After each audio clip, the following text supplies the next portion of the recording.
We are ending the riots and lawlessness that has spread throughout our country. We will end it now.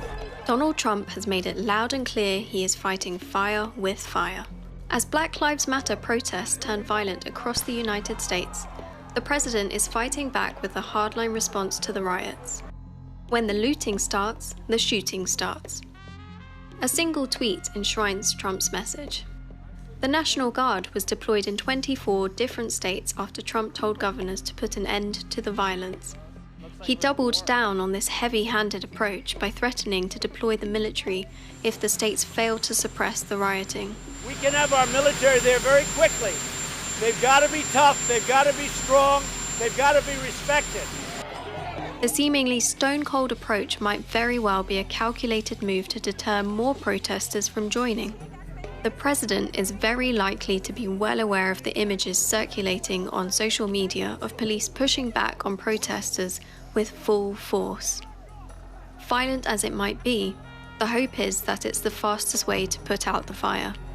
The violence and vandalism is being led by Antifa and other radical left-wing groups. So this is not just a case of African Americans, and it is certainly not a case of these mythical extremist Antifa. You're talking about a broad base of support for these demonstrations to raise issues like equality, like justice, like those incidents where we have had police violence. You've got 65% of Americans who are supporting the protests versus only 20% who oppose them. You have a president who has been seen as mismanaging the coronavirus crisis by a lot of Americans. You have an economy, which was Trump's life raft, hashtag winning, and the economy is in trouble with a real unemployment rate of more than 20%. And you see this apparent inability to try to bring Americans together, the way that a Barack Obama could do, for example. And that means Trump is increasingly reliant on this so-called base that will stick with him come hell or high water. But how big is that base?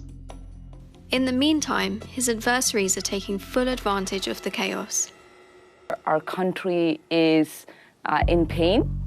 People can't get that image of George Floyd having the life choked out of him by a police officer. It's an opportunity for the Democrats, and particularly presidential candidate Joe Biden, to dissuade voters from re-electing Donald Trump. George Floyd's last words, "I can't breathe." For the president to try to put any other words in the mouths of George Floyd, I frankly think is despicable. There is a group in the center which doesn't want to go to the extremes, and that group may be growing. So I think it's not only a case that Donald Trump has to rethink what he's doing. I think politicians across the board, not just at federal but at state and local level, have got to rethink this. Because to be honest with you, coming from this country, still having deep links to America, this is the most critical time for the U.S. since 1945. I think Trump's gambling, and I think it's a gamble he could win. But if he wins it, it doesn't even testify as much to Donald Trump as it testifies to an America which I think is a much more divided and a much more insecure place than even the country that I grew up in 30, 40 years ago.